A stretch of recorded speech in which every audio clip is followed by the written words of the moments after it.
I'm Andrea Collier, and we saved the best for last. I editorialize. Our panel is where do we go from here, and talk about diversity very specifically and in health research. And one of the things that I picked up from this process is that there is medical research and there is the social research, and both of them interact very nicely together. So without hesitation, I'm going to start our panel with Denise Bronner,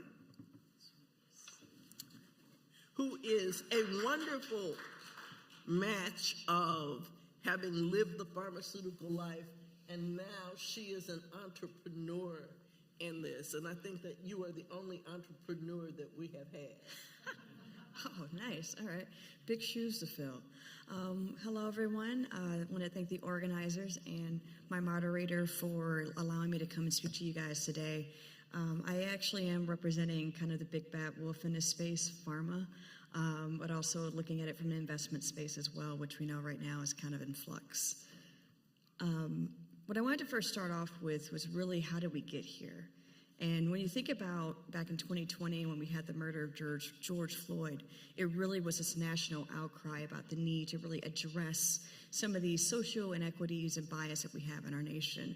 And you saw a lot of companies that would come out publicly with the black squares on social media. They were putting out a lot of claims about how important it was to really think about representation and inclusion, and really getting into having these strong commitments or initiatives that we're putting out on their websites. And I call that more of the awakening period. But in 2021, this is when we started to see more of the build phase, where you saw teams that were being built within pharma.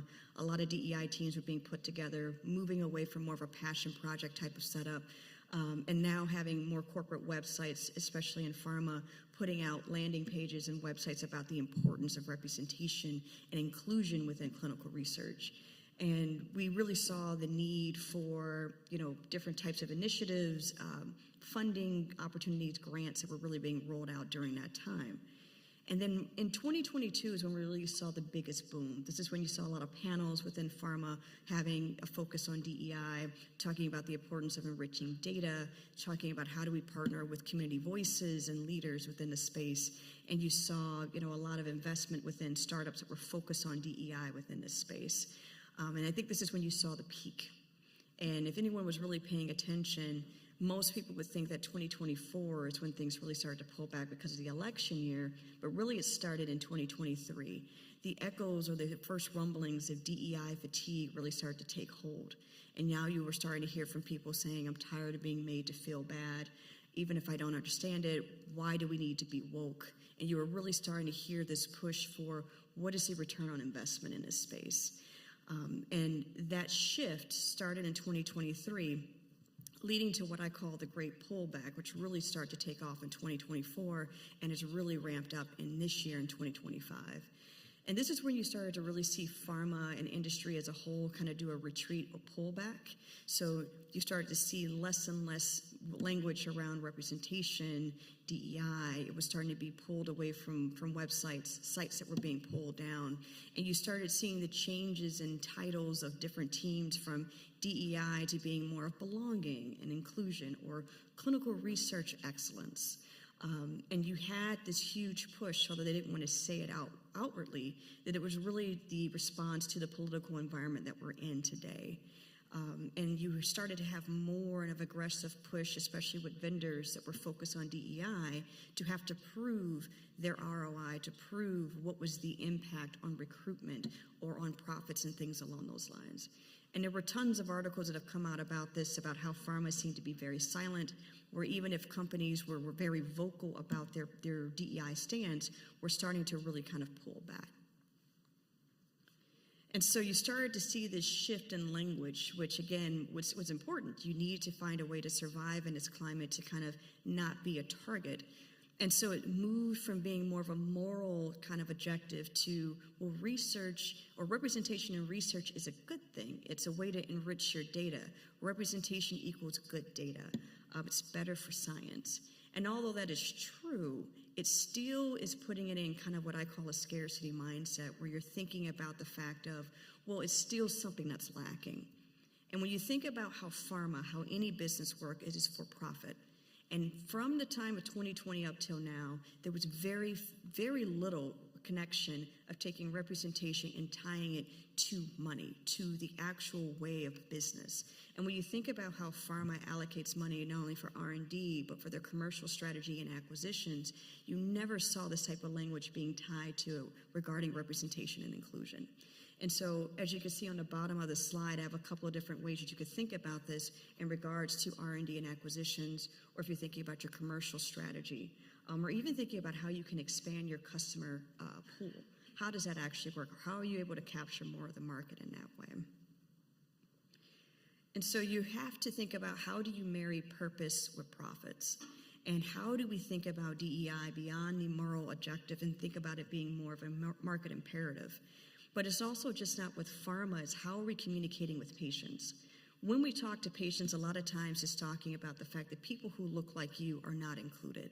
Again, you're having it where it comes from a very low value type of perspective. And we need to start talking to them in a way and saying that your existence can influence capital deployment. That you are the reason why companies are thinking about the type of diseases that they should investigate. You're also the reason why certain assets are moving from being clinical to moving into clinical trials, but also thinking about the fact that these types of populations are worth the investment, not just from a health perspective, but the fact that this can actually still continue to move innovation and business forward. And so I've been working with a lot of startups who are in this space to say, how do you change that narrative to empower patients to think about their value within this space? And yes, I know that seems a little odd to think about this in a business perspective, but that's the way that this world moves. It is money driven. And I hate the fact that we are always putting it in a sense of representation being kind of a nice to have or a moral objective, when that is not what really moves people. Yes, it may have an emotional pull, but business is not moved by emotions, it's moved by money. So with that, I'll leave that there and pass it on to my other panelists, but thank you for your time.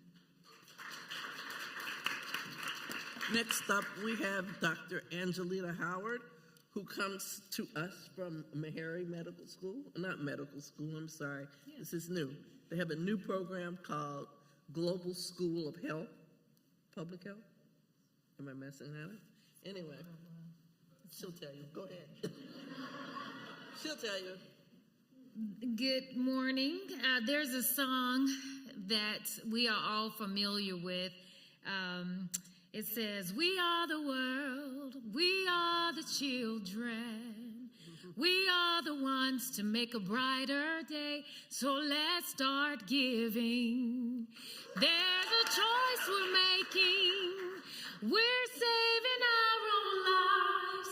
It's true, we'll make a brighter day, just you and me." So when we sing that song, we are the world, we are the children, we are the ones to make a brighter day, and so let's start giving. So when we think about how we give back, how do we make sure we give back, how do we make sure that people who look like many of us who are on this panel, how do we make sure that we're all included, no matter of our social background, no matter our political background, no matter of our racial background, that we are all included. That's what we want to do. That is the work that we are doing, not just at Meharry, but in many schools like Meharry, HBCU, historically black colleges and university, but also around the world. We want to make sure representation really does matter. And how do we do that?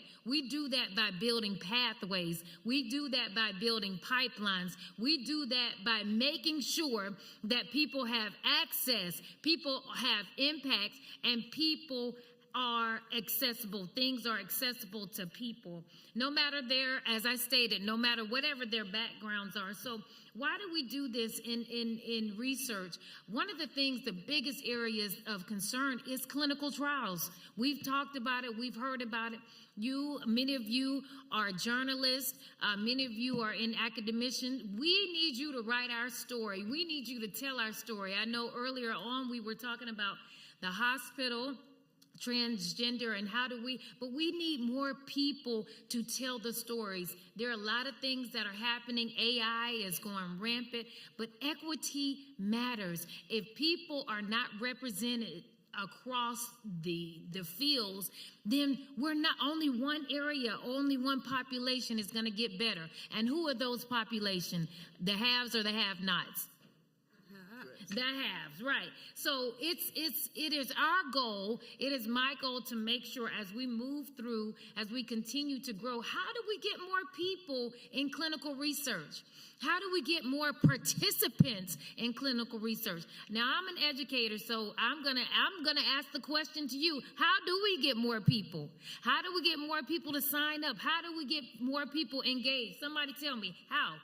2 answers. How do we get more people that look like me and these ladies represented? How do we get them to sign up for a clinical trial? Make it easier. What else? You can ask. You also have to train. We also have to train more people. We also have to create more pipelines. We also have to create more pathways. Where does that start? That starts in elementary school. It starts about telling our children, telling our loved ones, telling the people in our church, in our community, at the hair salon, at the nail shop, wherever we are, about research, about clinical trials, why it's important, starting our babies off, our kids off, putting in their hand. We talked all earlier about AI. They have laptops, computers, technology. Guess what? If they have that, they understand how to turn on Coco Melon. They understand how to turn on Miss Rachel and everybody else. Why can't we teach them how to put in blood pressure, how to put in weight, how to put in these areas, we call them data, and then say, you know what, grandma, you know what, sister, you know what, brother, you know what, friend, you know, this number is a little high. You may want to consider going to the local clinic over here, right? So we're teaching that. And so this movement of equity in action is, how do we help those who are underserved, underprivileged? It's about education. It's about knowledge. We can talk all day long, but we know the truth is, a lot of marginalized populations, they're not going to have the access. They're not there, especially if they're in rural areas. So the best thing might be a computer or a laptop, or probably not even that, maybe a cell phone. And that's if internet works well. So we've got to teach, we've got to train, we've got to make sure that kids from elementary school, they're learning so that they can go into these career fields, so that they can be exposed. Because when they are exposed and they tell their aunts or their grandmothers or their friends or siblings about the importance of maybe suggesting a clinical trial, because we know that Blacks alone, when we think about chronic diseases, are impacted more than anybody else. So these underrepresented communities absolutely must be in clinical trials. They do need to understand what is going into their body. And then the benefits of many clinical research is that there is health insurance, if you want to call it, free access to health care to make people better instead of waiting to go to the hospital or to the ER. We know that has been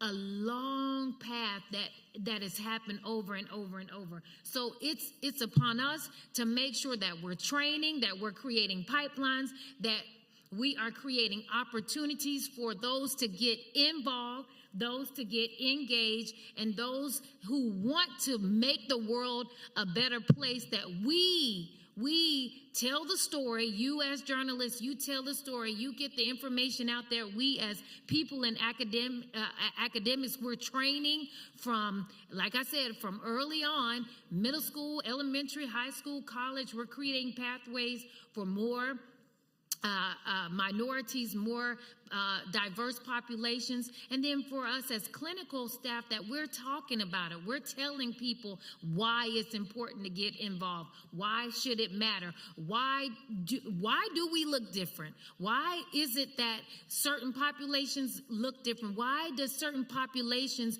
their genomic or genetic structure is different? And why is it that we need you to participate in clinical trials? Not everybody has blood, sugar, or diabetes. Should be taking, what's the one familiar pill, y'all tell me, that most people give when they have diabetes?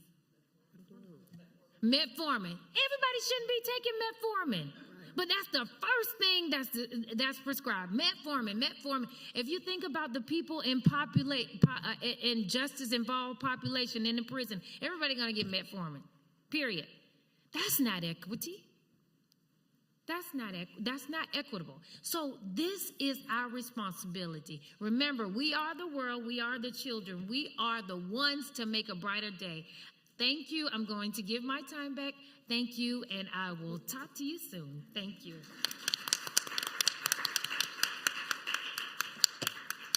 I just want to, while Dr. Laws-Barker is coming up, I just want to say it goes further than just black and brown people. Like, if you go to your doctor, how many times show of hands, how many times have you been asked to participate in a clinical trial? We got a few of them, but in reality, you know, there's a clinical trial for everything, including toenail fungus. I haven't been asked to be in any of them. And now I am happy to introduce to you Dr. Alane Laws-Barker, who reigns the roost in Michigan, and is from U of M, and she's also my gynecologist. I just said it. She had to say it. I'm not going to be singing like my friend did. And I probably won't be using too much of the slides, but let's see. So I was asked to discuss research and the recent cuts in funding and how it impacts women and minorities. And my passion is for the care of women and children. And so when I see these cuts, I can see the direct impact on the people that I take care of. And as you see on the slide, it says much of the funding for women's health research comes from outside of federal funding. But even though it comes from outside of federal funding, when cuts occur in federal funding, it actually impacts those other funding sources.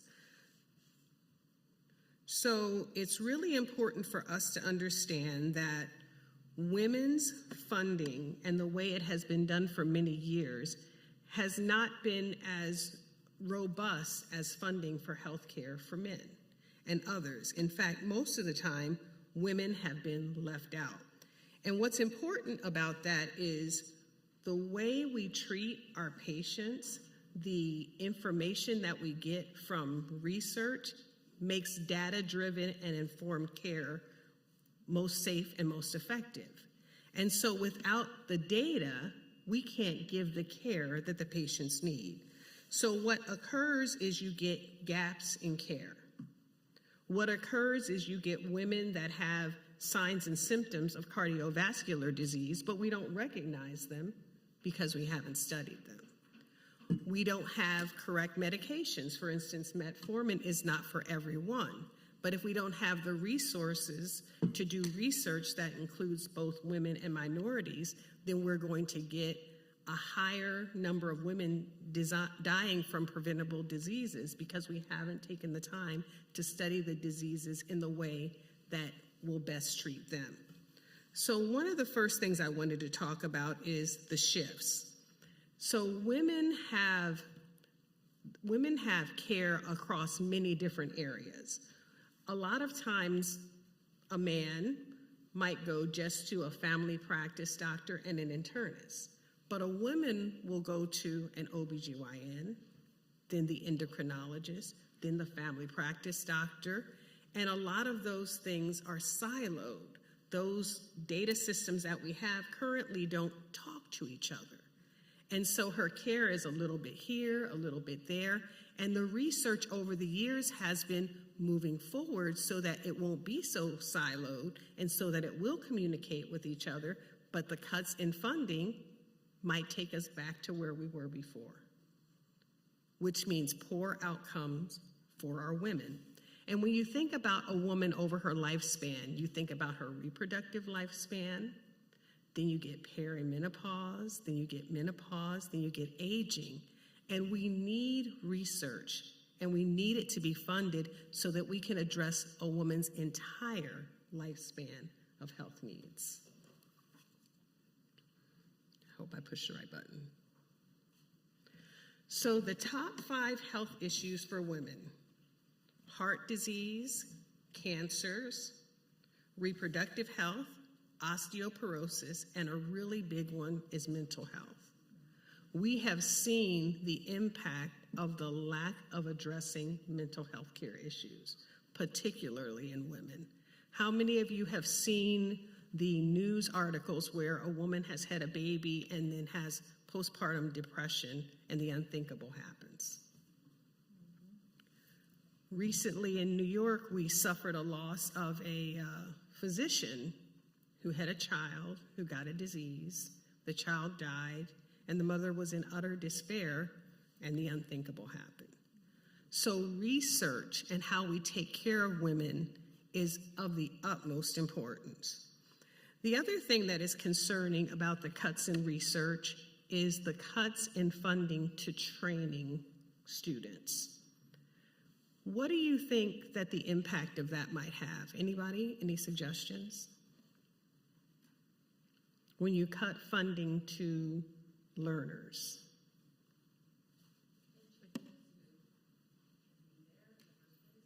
Absolutely.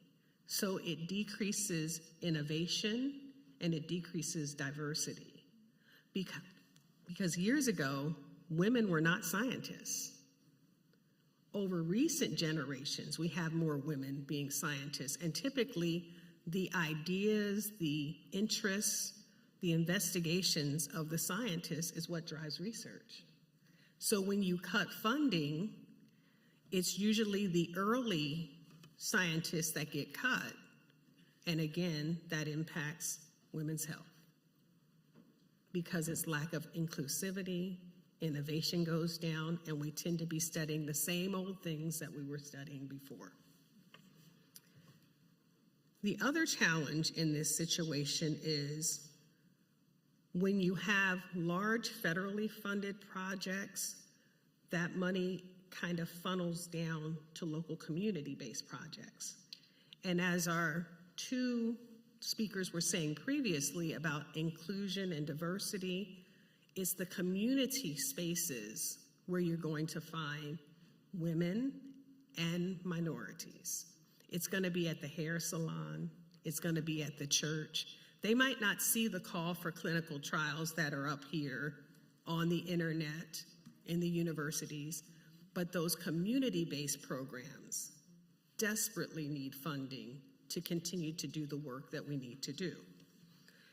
Before we look ahead, I also wanted to talk about something. Has anybody heard about the lift in restrictions on HRT? What have you heard? They took the black box warning off. Anybody else?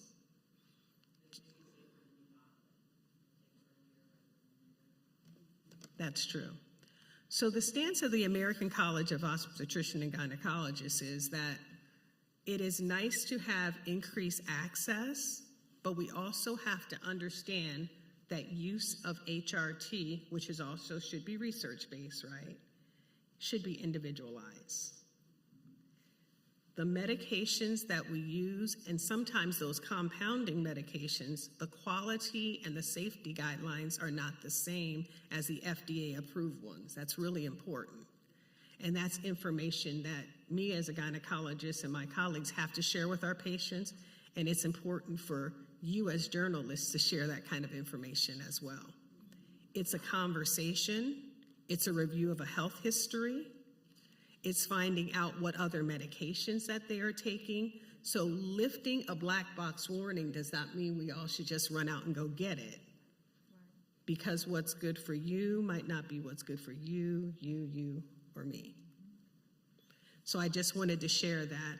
And the biggest piece of information I wanted to talk about today was the WHI. Does anybody know when that started, that research project? 1991. That project has been in place since 1991, over 30 years.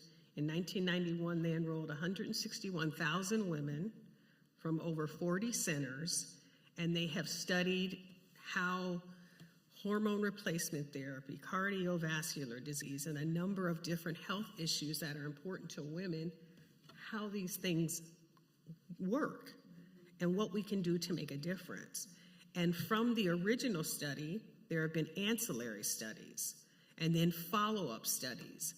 And it is very frightening to many in medicine who take care of women to think that that project is going to completely disappear. Because with it goes the foundation of much of the work that we do. So in wrapping up, I would like to thank you for having me, but also wanted to drop some tidbits into your mind on things that you can do articles on, provide information to us on, because women and minority deserve inclusion in research and in healthcare. So thank you for your time.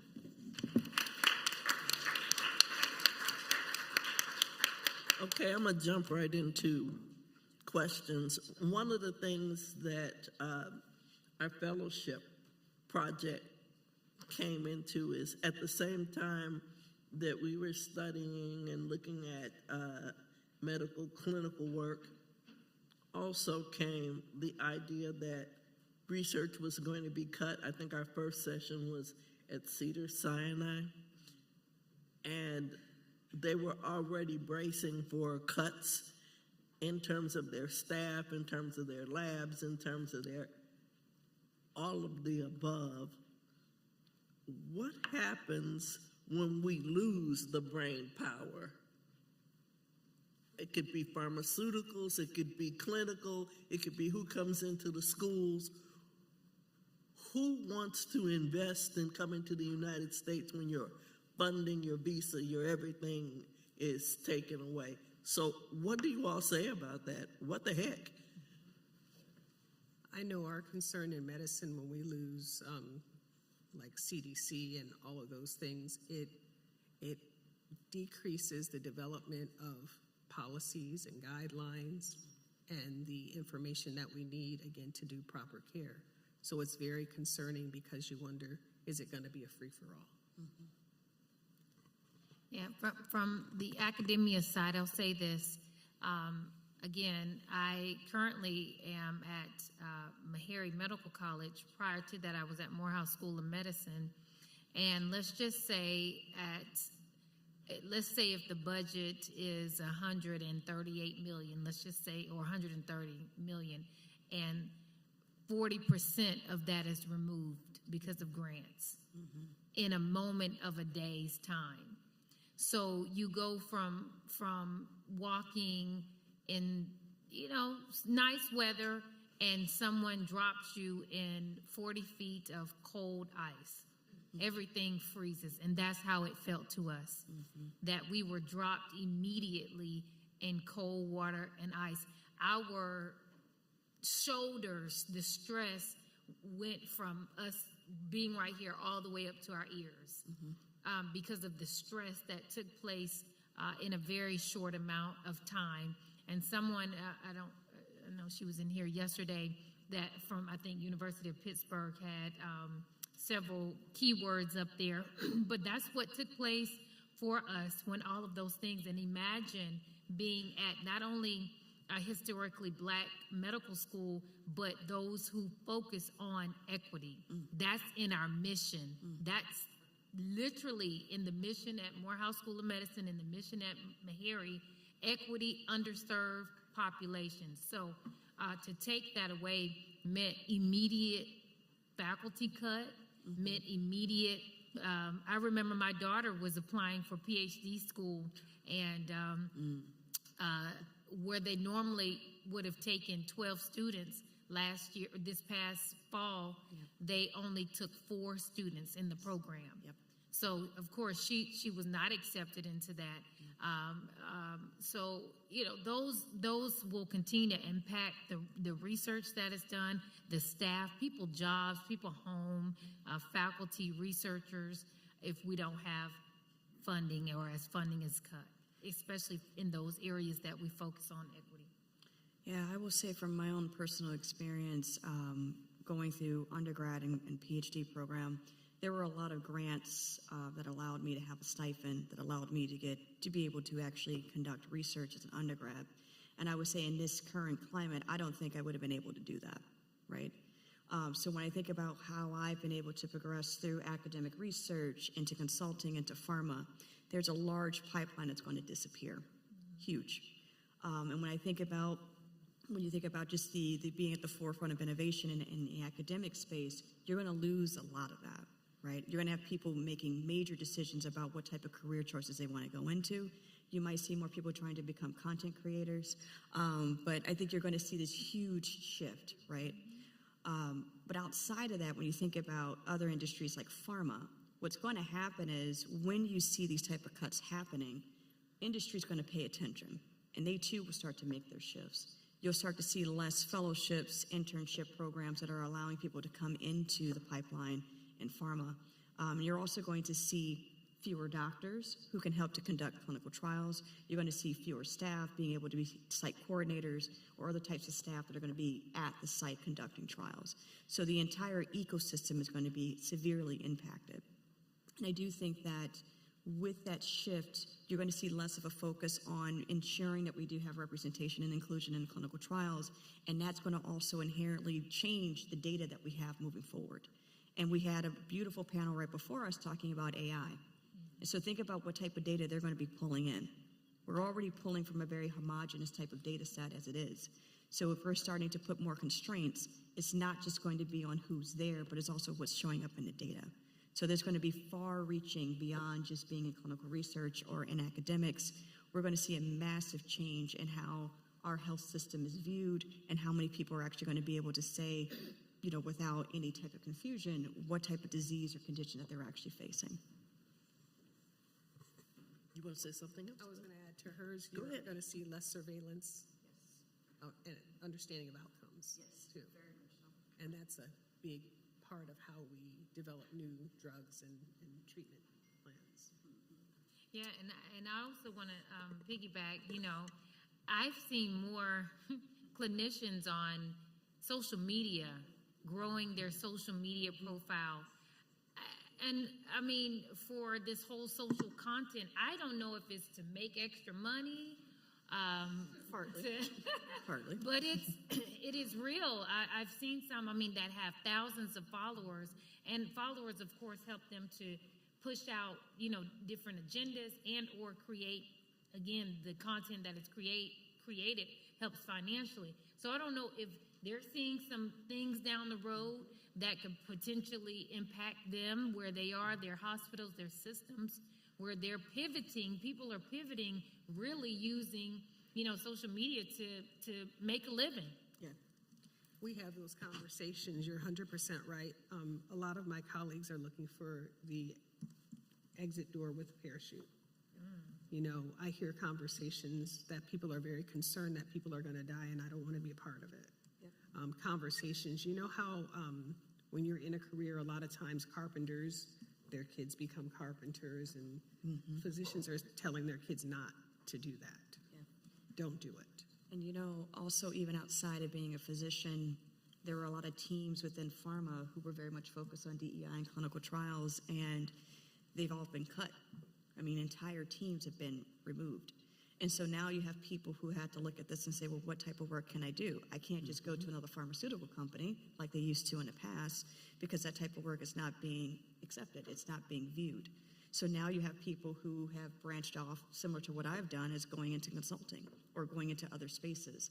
But unfortunately, because DEI restrictions on language and things along those matters are across multiple sectors, you're now seeing this regression across multiple sectors. It's not just in tech, it's not just in pharma, but we're seeing it across the board. And so now you have tons of people who are in the workspace who are looking for jobs. And so that is also putting kind of a strain on our society as well. Like one of the things, and if you're on, how many of you are on LinkedIn? I am stunned every day when I look at who is like, I am so-and-so, and I've got like 20 years of all of this good stuff, and I am looking for a new job. And I'm like, what does that say about us? And what does it say about how the roles will turn back, where we have a solid group of people who feel safe and secure in doing their work? A researcher told me that even if they set up again just as they did, it might take a whole generation to make us whole again. And this is not, when I say this, I'm talking about for everybody. When you all saw the list that somebody presented about the magic words, the big, beautiful words. Did it surprise you? Were there words on there that made you think, where did that come from? No, well, so No, go ahead. no, it didn't. And I will say this: I work at Meharry Medical College.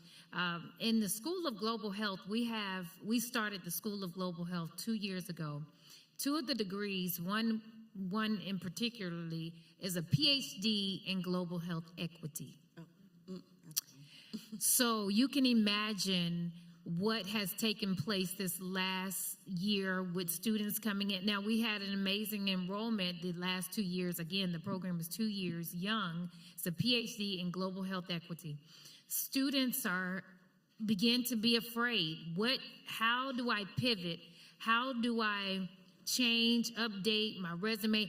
We, as administrators, had a conversation for hours. Do we change the name of our program? Right. Yeah.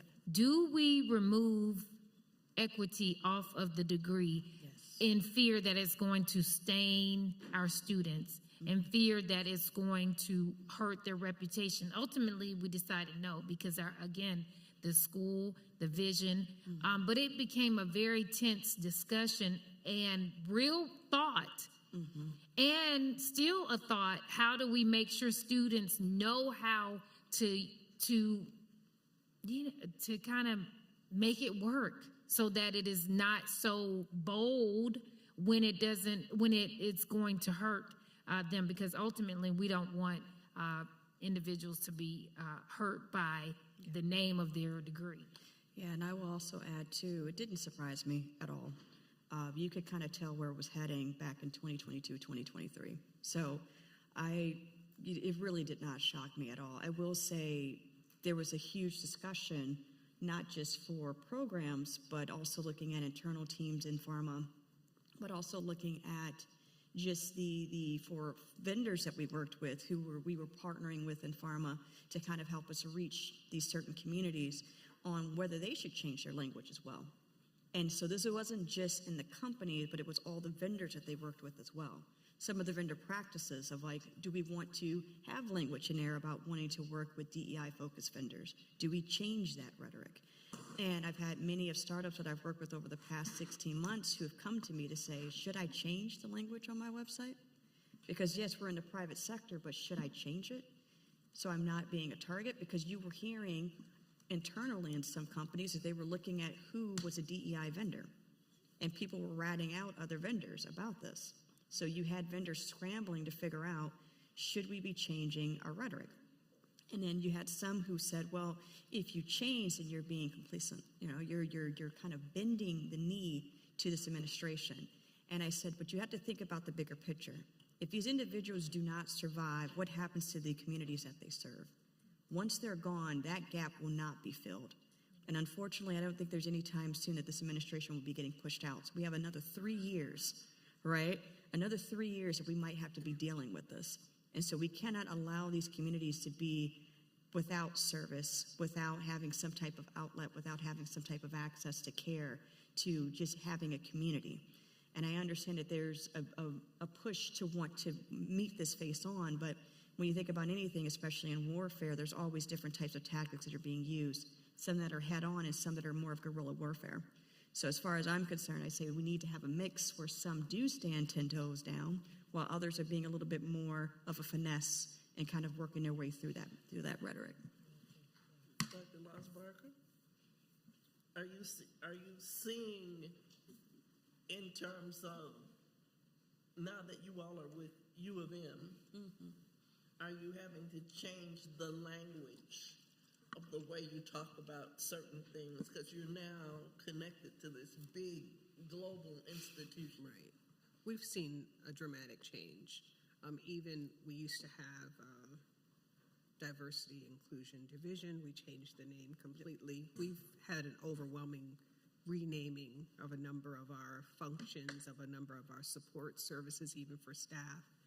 And I also, although I'm at the University of Michigan Health Sparrow, I serve as their lead obstetrician and gynecologist for the county health department. And there has been an overhaul of much of the language there as well. And that's probably where I've seen the biggest impact on how we deliver to our patients the programs we're able to run. There's been a dramatic change. I challenge you to take this aside. I'm giving you homework. Are you ready? So this is my first term teaching in an higher ed academic institution, and I suffer from imposter syndrome because I don't have a master's and I don't have a Ph.D., but I'm damn good at what I do. So I challenged my students after we came up with a word salad like they did here. Take your resume, just as it is, print it out, and highlight all of the words that could get you fired, could get your grant yanked, or you having a very stern look in the eyeballs with your employer or your funding source. And it was really interesting. And so I never asked them to do things that I don't do myself. And I've been around for 900 years, so I had one line left in my resume. One. And it said,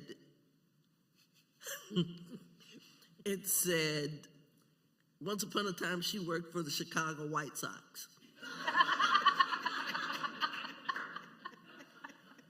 And when I said that, somebody said, well, you better be glad it wasn't the Black Sox, or else you would have had nothing.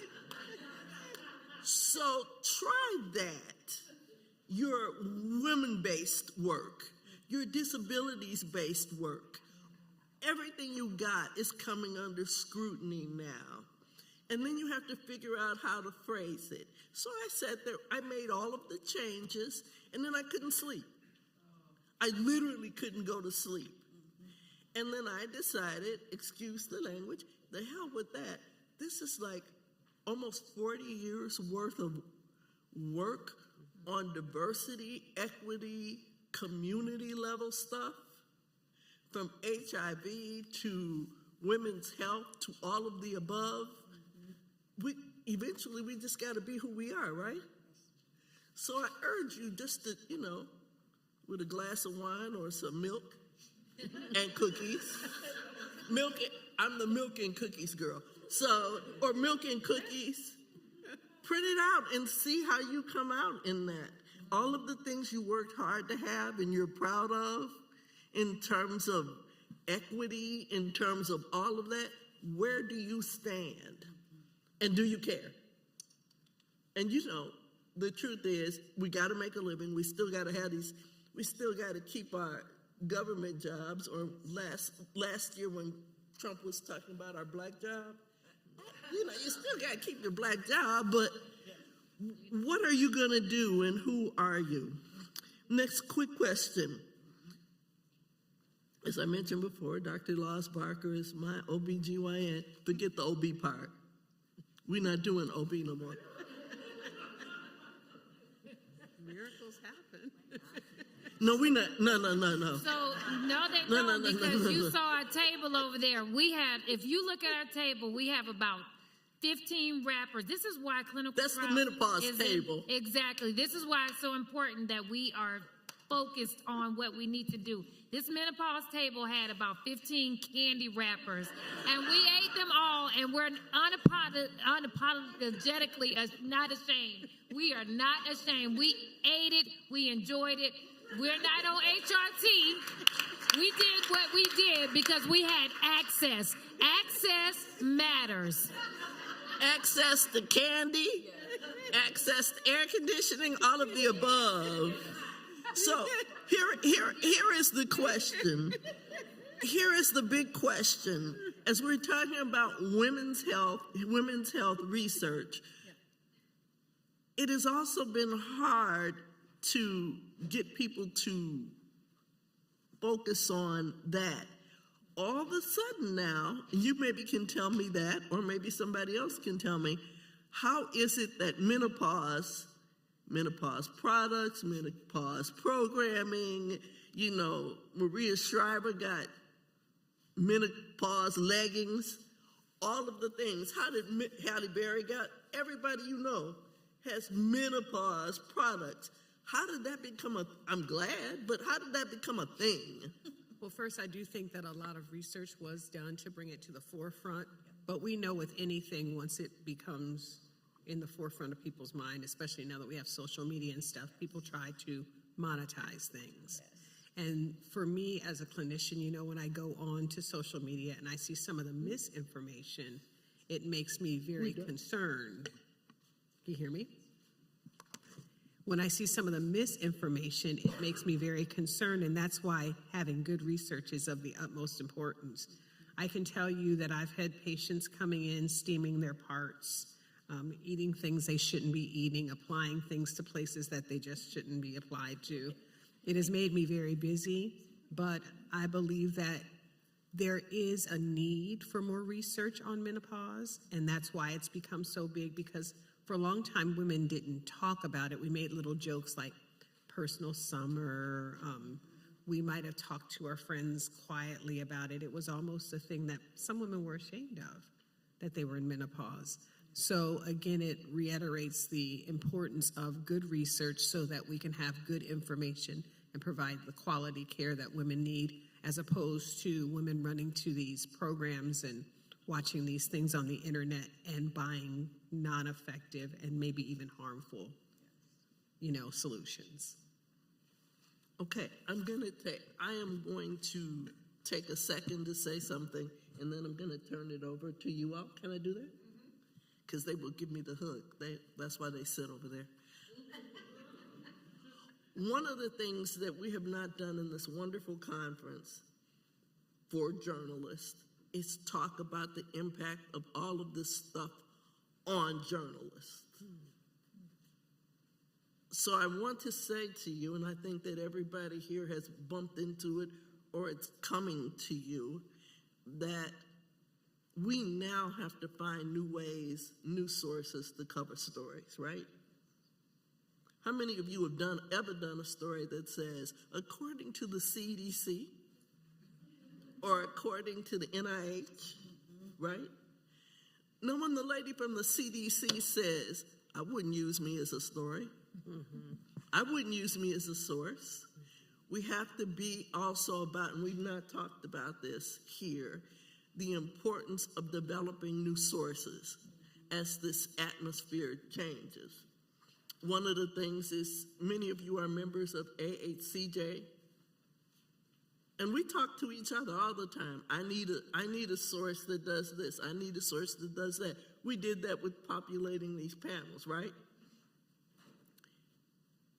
make sure you get ready. Make sure you know who you can go to. And in an age of disinformation, misinformation, it's scary out there. Everybody that you talk to in each one of these sessions gives you the opportunity for a new link. And we didn't really talk about that in this conference, so that's my TED Talk. So please be aware, and that's also part of your homework. You're gonna do your resume, and then you're gonna do this other stuff. And now I turn it over to the other Andrea. The other, thank you. I am the Andrea, but you're the other one. I'll be the other one, that's fine. We have a question that is almost word for word the same from Shauna Williams, an independent journalist, and Joyce Frieden for MedPage Today. And it's for Dr. Laws-Barker. Can you talk about the impact you mentioned that you're seeing at the county health departments? One of the first impacts we saw is people started jumping the ship. They were afraid that federally qualified health centers were not going to be funded anymore. And at an organization where people come because they want to serve the underserved community and have a passion for that, we lost 59 workers in 6 weeks. That was tremendous. I lost both my nurses, 3 of the MAs in my clinic alone, and it was because they were afraid. The other impact, I'll share a story that's kind of sad, is I saw a patient the other day who has a mother that had breast cancer, sister who had breast cancer, and her mother had a couple sisters. And I asked her, was her sister who was diagnosed recently going to be tested for the gene? And she told me no. She told me no because they were afraid that if she got tested and she was positive, then they may assume the rest of the family is positive, and it may prohibit them from being able to get health care insurance and be treated in the future. So I'm seeing a lot of stuff like that happening where people are afraid of what's going to come next and not seeking care. I have a lot of patients who used to use menstrual trackers apps. They're not doing that anymore because if they miss and they had decided to take an emergency contraception or something like that. So I'm seeing a lot of fear. And we didn't even really get into that. You know, a lot is happening healthcare wise, and they haven't even dealt yet with reproductive justice, which is coming to a community near you. They just sort of, that is the breathing room. So I would say one of the next stories you might want to pursue is clearly what is happening with abortion rights, reproductive justice, what they're now calling IVF, or the fact that miscarriages are being tracked, all the things. I do want to add one thing, at least from pharma, talking about this. When you think about some of the maternal health trials that are being conducted, if there is, let's say, unfortunately, where the baby does die, and there was this big push for restricting abortions across many states, there was a large discussion within pharma of what happens with our patients who are in trials, and it happens, especially if they're in a state that cannot have those type of services. What do we do then? And you have a lot of patients who wanted to participate in trials, but because of that, they were hesitant because they're living in a state where they don't have the option to move forward with that. So it's not just from day-to-day care, but even within the clinical trial space, you have those questions as well. Next. Our next question is from Rachel at the New England Journal of Medicine, and it's for Denise. How has your job changed with this siege on anti-racism work? Yeah, and interesting about it, I left my corporate job last year, so I've been an independent consultant now for 16 months, and I had a lot of colleagues kind of ask the question, you know, you did DEI work before, how is it now? And my focus within that space has really changed from, again, still being a part of trying to increase representation, but really helping a lot of startups navigate this space. So what type of metrics are you using to kind of tie into business imperatives that pharma really cares about? So yes, you may be a patient awareness or patient education type of vendor, but how is that impacting recruitment? How is that getting more eyes onto trials? Things that pharma companies really care about. But I've also have had individuals come to me asking about career changes as well. And they're like, well, I've seen that you've been quite successful. How are you doing it? So it's been a kind of a mixed bag with startups, even having talks with investors who are trying to understand, is it even worth to invest in these type of companies because of such a pushback within the industry. So I've had a couple of different areas come up, but it's been very interesting, and it's actually kept me with a lot of clients, I will say. What makes you, each of you, what makes you feel good about your work in the space that we're in, even though we're challenged? What's the good news? I'll start off with the fact, ooh, man, this tablecloth is crazy. I would say the fact that people, although there's a lot of fear, there's still a lot of people out there who are still willing to have a good fight. I think for me, seeing people kind of stand up and not take it, and not just kind of roll with it, has been very empowering and inspiring with that. But I also think that we as a people are really resilient. And that to me gives me a little bit of courage that there are people finding ways to still do the good work without, falling into the bad words that we're seeing on that list. But I think that for me, it's been the one glimmer of hope. And I'm usually a cynical person, so. Yeah, I would agree. Big Pharma is still very active in what we're doing, especially around, we're doing something with Novartis, with cardiac care, and then also with AbbVie with clinical trials. So it is still important to people about training and helping, and so there's still financial support. So being able to connect with pharma and give our students the opportunity, aside from their academic journey, but actually give them industry opportunity and work with industry for those learning opportunities is what I really enjoy and what I'm most grateful for in this season. I think what makes me continue is, if you think about songs, that song, I Am Woman, women are not afraid. Women are standing up, and they are taking charge of their care, and they are making sure that this country understands the economic impact that women have. And we're no longer willing to just sit back and let healthcare happen to us. We're making things happen. And I believe that the resilience and the push, getting philanthropic partners who are willing to invest in research, developing our own businesses where we can invest in research, gives me hope for the future. You teed up the final question perfectly. This is from Gideon with STAT. Do the panelists see new sources of funding that are stepping in to fund research on health inequities? How can this work continue? Yeah, like I said, we are seeing, interestingly enough, earlier, pharma was kind of backing away. And then now we're seeing some more step up. I think, I was saying this earlier at the table, I kind of felt like the first part of the year we were in a pandemic again. Mm-hmm. I felt really scared. I felt nervous. I had all of these emotions. But then I realized, and thinking about post-pandemic 5 years later, there are people that still wear their masks. Sometimes I wear mine.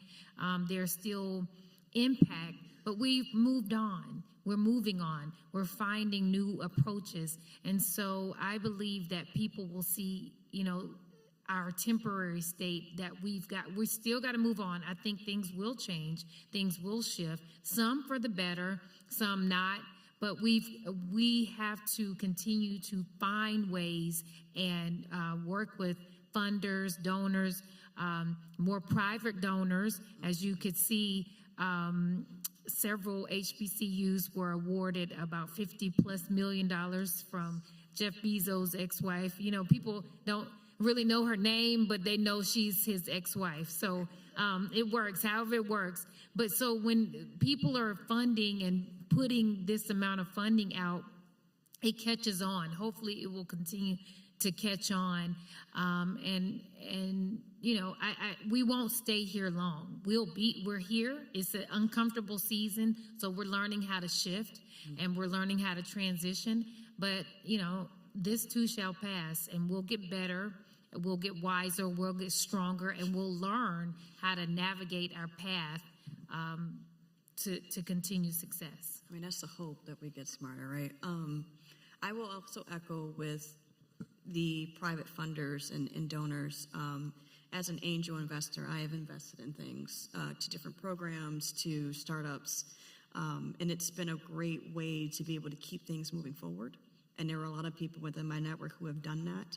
It may not be as large of a check as pharma or some of these billionaires that are out there, but it's still enough to keep the lights on, to still get people paid, to be able to continue to do the good fight. So I think, unfortunately, you probably will start to see more people moving into that VC space to try and get that type of funding, hopefully playing on, you know, donors' heartstrings on why this type of work needs to be done. But I do think that would be one of the ways, or even with crowdfunding, that I've seen some projects try to do that as well, where people as a mass can all collectively put in so much money for that type of stuff. But those are some of the ways I see it. And I think that's where you as journalists come in. Yeah. If you continue to put the need out there, people don't give a lot of times because they don't know. But if you continue to let the public know, then people become more intentional about how they give and where they give. And so that's where your work is so important to ensuring that research and philanthropy and all of those things continue in the space of particularly women's care and minority care. I agree. I want to co-sign with Dr. Howard about what at the first of the year, how scary it was for people. You know, so like I said, I'm 400 and I've been working in this for, it just sort of moved up, right? And so for 350 of those years, I've been working in a space where I'm lucky to have access. I can pretty much get anybody I want to get on the phone and ask the question.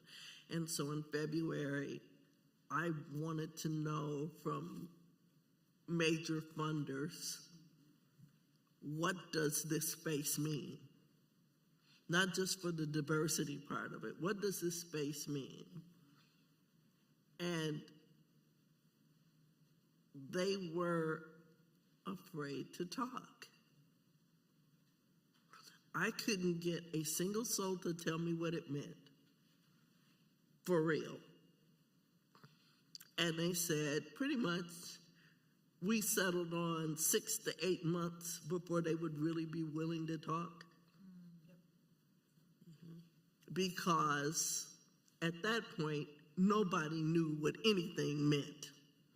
And that if they told me something, it probably wasn't right because nobody knew. It changed. It's going to change again. So the point of that is, one of my mentors says, do it anyway.